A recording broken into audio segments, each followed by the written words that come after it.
Hey guys, it's Amory from Rosebud Dog Training. I, as a trainer, work with a lot of fearful and fearful reactive dogs. This can be a broad spectrum of how their outbursts happen. I own a fearful reactive dog. I have done a lot of rehabilitation, a lot of management work, a lot of behavior modification work with fearful reactivity and things like that. And I also work alongside with force-free aggression specialists, working with aggressive behavior or aggressive outbursts. This morning, as I was scrolling on TikTok, I came across someone who apparently is a dog groomer, and they, what comment I believe that I accidentally clicked on the video. I'm not totally sure, but the lady, this groomer, was screaming and yelling at this guy who was holding his reactive dog while she was trying to do it. All of her anger was going straight through her, projecting it on the dog and the owner, which is super concerning because you cannot project your own emotions onto a dog. That's not how that works.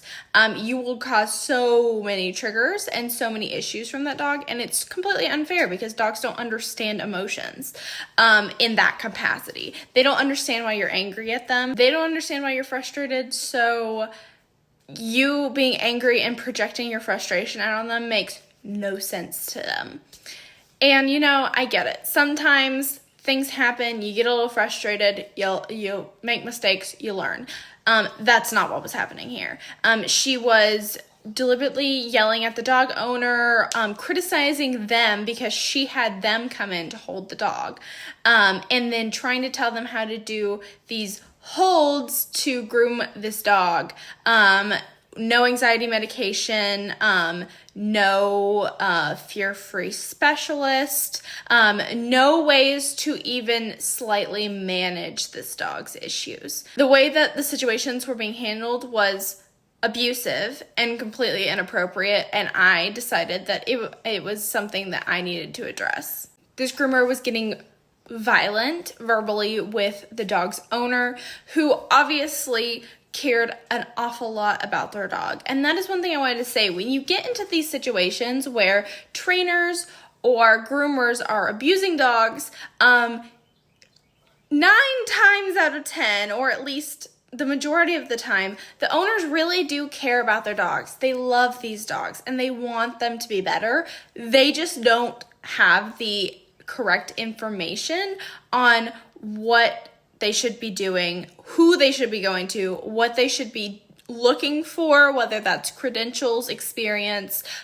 methodology, etc. And this poor dog owner, you can tell that he loves his dog, but he's not a professional. He's not trained in how to do specific holds for these kinds of dogs.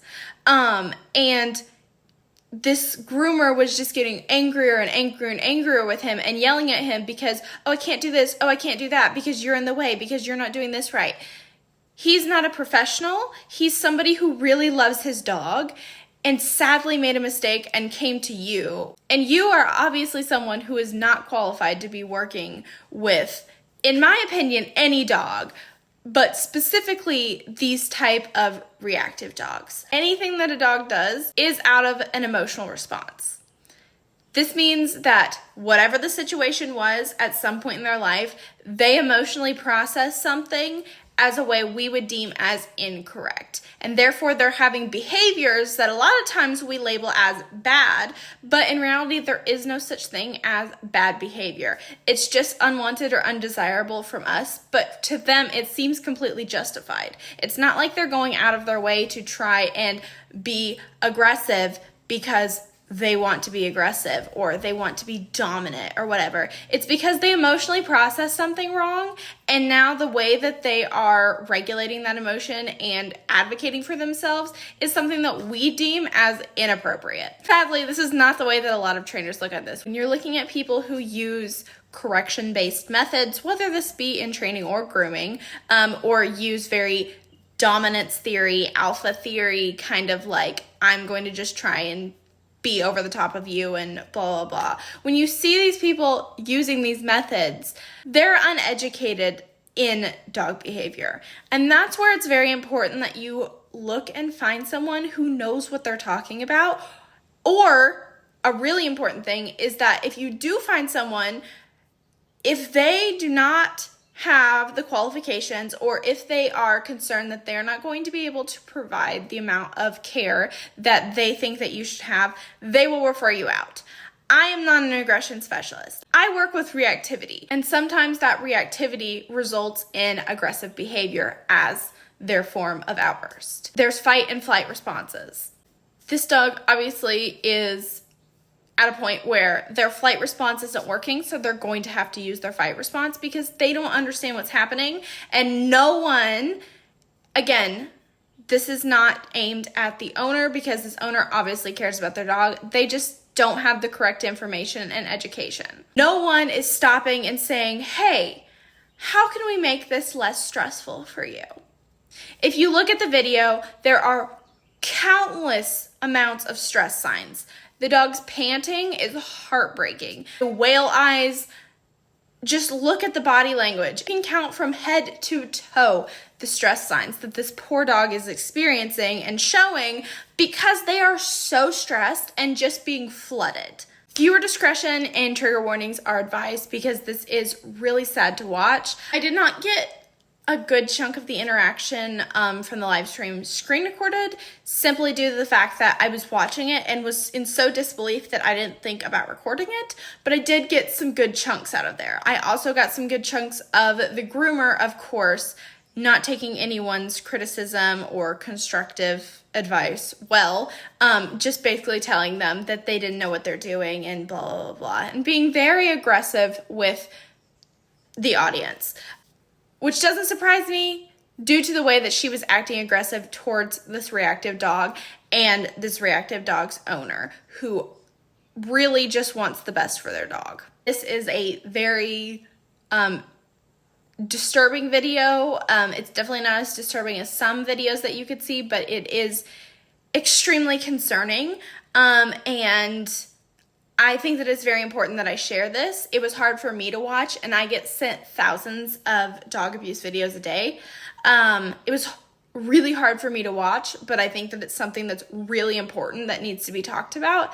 And my job as a canine educator and dog advocate is to help educate you guys so that you guys who are struggling with something maybe similar with your dog know who not to go to and what to look for as red flags in these sort of pet care quote unquote professionals. I will give a timestamp here for when you can come back if you don't want to see the abusive behavior. There's two things we can do.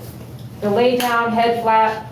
You have to push down on his head. Your hands are not around his neck at all. Okay. Or the second one, which is here. You just are petting him. You grab his head, not his throat, and you basically shut his mouth. You're focusing on the jaw bone and the skull bone to shut his mouth with your fingers. Are you talking about spread eagle here? Is that what you said? No, there's two holds. Okay. One to lay down and flat head on the table. Two, right now, grab his neck. No, excuse me, grab his skull bone. Go ahead, what are you doing? Are you doing the lay down? Is this the lay down that you're talking about? It will be a little different than that, but just now you're gonna use your body and push his head down to the table. Down, down, down, down, down, down, both hands, down, down, down, down, down, down. I'm going to test your hold.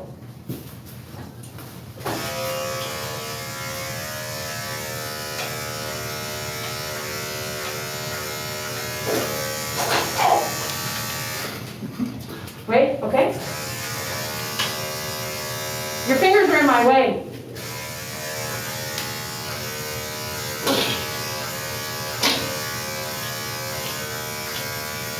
Take a breather, up. Really, he's closing his mouth for me. He's closing the dog's mouth for me. It's a big improvement over 10 seconds ago. Practice that hold at home then on a regular, okay? Down, treat, down, treat, down, treat. Come on, little boy. We'll get you some ice when we're done. You like some ice? Okay, You wanna go bye-bye in a minute? do me a favor now. Take that lead. Did you see me wrap it around his muzzle earlier? See if you can do that for me quickly. Okay. There you go, quick. That's it, that's it, that's it, that's it. Okay, hold on, stop. Okay, I see what you're saying.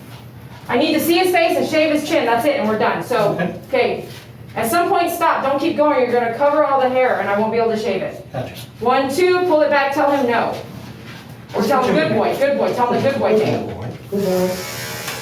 Steady, Good boy. Good boy. steady, Good boy. steady, tell him no. Go back. No. Good boy, tell him good boy. Good boy. Tell him no. Boy, no. No. Come on, good boy. No, can't do it, his tongue's in the way. Tell me the way. Are you okay with this? Can we call it there? We can call it there. Okay, I'll, You got some I'll homework to actually do. one little snip right there. Got Okay. some homework to do, you want me to do the one snip right there? Is that what you're saying? if you want. Okay, no, I'm asking you, it's a Yes, yes or I'll no? hold it. Yes. Just get Let's one do snip. that, so let's, do the. Spread eagle? If you do spread eagle, his chin has to be off the table. Okay, gotcha. Okay, try it again, All right, let's try it. try it again. All right, spread eagle, chin off the table. Come on, lay down. Back. Flat face, Dad, flat face. His head has to be flat, there you go. Okay, she's gonna get one more snip and then you're gonna go bye-bye. One more snip and you're going bye-bye. One more snip and you're going bye-bye. Not able to get it, not able, there you go, maybe. No, up. Wait, up again, start over, please. When he holds his breath, you guys, you can see him holding his breath. Okay, we just need 10 seconds, boy. Keep that leash around his neck. Okay, we just need a few seconds, boy. In a few seconds, one more time. Let's go spread eagle, and then down. No. No, that's not gonna work, he'll get you. Oh, yeah. So part of the body has to be flat on the table and his chin off the table. All right, let's try that. Just go down flat. Go down flat, and then hold your head down.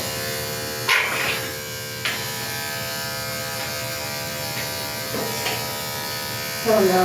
No. No. No. No. No. No. No. No. No. No. Come on, good boy. No, sir. No. No, sir. No, sir. Stunning how sharp those teeth are. Up. Look and see and tell me what you want me to do. That's good enough. Be sure. Are you able to snip at home at all? Yes, around here. Yeah, but not A that. quick one here, see, he'll let me, Yeah, with my fingers, he'll let me go around here, but as Okay. soon as he sees those scissors or really. clippers, Okay. Okay. Can you live with that? Can you live with that right there? yes, that's fine, Are you sure? yes. That's okay. You did your job. You're sure. You're gonna have to take a week vacation out of this.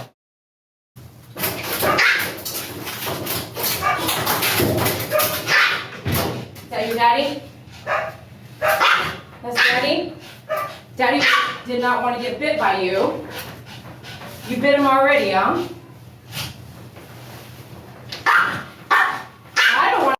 I don't either. I do not want to get bit by you either. I'm getting ready for a trick I have to try to do a little something after. Let's do this. Woo! Mamacita! This is crazy! This is crazy. This is insane. How many of you guys can groom dogs like this? And if you can groom dogs like this, please come to my salon and groom a demo dog. I would like to see you groom a dog like this. And I can hire you then.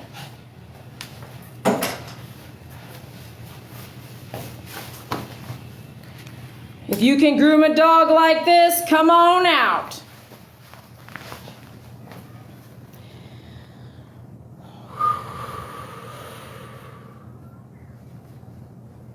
Woohoo! Yeehaw! How you doing, bud? I know. Can I help you? Hi, let's get this warm water on. Woohoo! Let's do this, baby.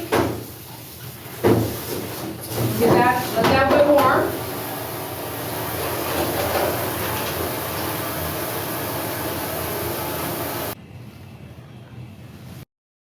So you hear her ask, how would you handle this situation? Very confrontational, aggressive with the audience. How would you handle this? You come do this. You come do this. Let me tell you how I, as a force-free Lima-based dog trainer, Lima stands for least intrusive, minimally aversive dog training. These are the methodologies that we uphold to here at Rosebud Dog Training.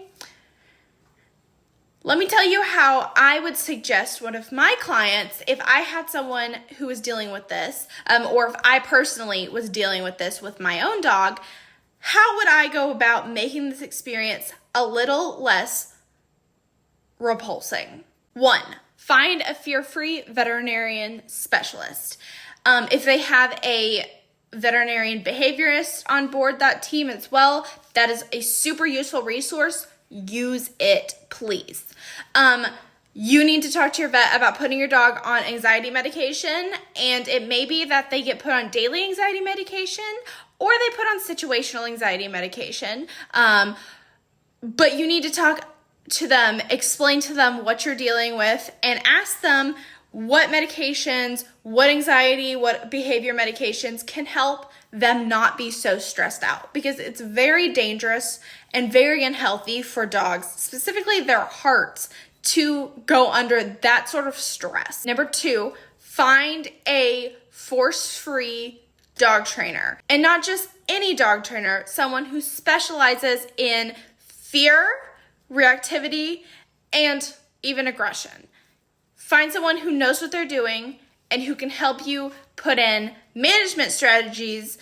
Possibly you might get lucky and be able to lead to behavior modification, but our first line of defense is always going to be management. How can we reduce stress? How can we make you and your dog's life easier? And how can we prevent certain things from happening or make certain situations a little more tolerable? Number 3, find a fear-free groomer. You want to find someone who, perhaps if they have a fear-free certification, again, you can probably contact your fear-free vet and ask them if they have any recommendations. Or it may be that they actually have a groomer on staff or someone who can do the job of a groomer on staff that can help you.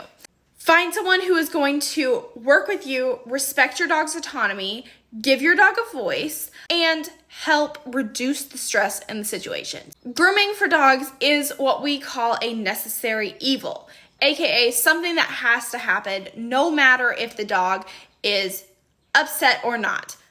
My dog has to have his nails done. They don't like their nails done. The nails have to get done. I'm going to find a way that I can reduce that stress, but it still has to get done. Just like a dog who may be stressed about grooming, they still have to get groomed. We're going to work together with our behavior team to find a way that we can create and reduce less stress and create a happier, healthier environment for this dog as we have to get these necessary evils done, but it is something that does have to be done. You need to look for someone who is qualified, is willing to work with your professional dog training and veterinary team to help aid in making this a more positive, less stressful experience for your dog. Number 4, cooperative care. I am someone who teaches cooperative care to pretty much almost any of my dogs. Personally, I have a reactive husky blue heeler mix. He is super reactive, super fearful, and we had a really big issue with him getting his nails trimmed. It used to be that I had to take him to a family member's house who was a groomer or a family friend who had a Dremel, and I would have to restrain him while we did his nails. That was the way we used to have to do it before we implicated cooperative care into our routine. Now we have an amazing cooperative care routine down where he allows me to trim his nails. I respect him whenever he decides that he's done. He will pull his foot away. I stop cutting. I stop grabbing onto him. I never hold on to his foot. I ask for his paw. He hands me his paw. If he doesn't want me to do it, he'll take it away or he just won't give it to me. I hold my hand out and wait for him. He'll set his paw there. I gently hold onto the foot so I can get to the nail, clip the nail, immediate release, treat, reward. It's a system that has worked amazing, and I can now clip his nails whenever. We also utilize a scratch board, which is a board with sandpaper-like material that we teach the dogs to scratch to help file and basically self-Dremel down their nails so that nail trims can occur less frequently. Number 5, sedation. It may be that your dog needs to be fully sedated for this to achieve grooming without that level of extreme stress. There is no problem with the fact that your dog may need anxiety medication, may need sedation for whether that's vet visits, grooming care, whatever. There's no shame in your dog needing to utilize something to help them so that we can protect them. Just remember that your dog's feelings matter, they are valid, and they deserve respect. They deserve someone who is not going to abuse you or your dog, take advantage of you and your dog, scoff or laugh in your face when you try to advocate for your dog. You and your dog deserve autonomy, respect, and humane treatment. If you're interested with training with us, shoot us a message.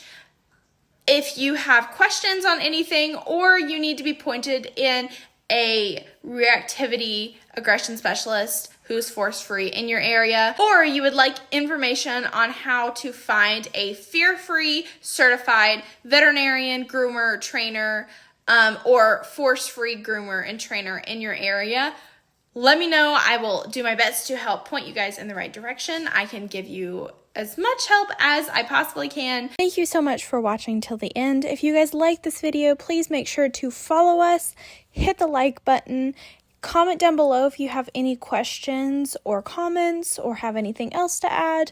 Go ahead and hit that notification button so you don't miss any of our content.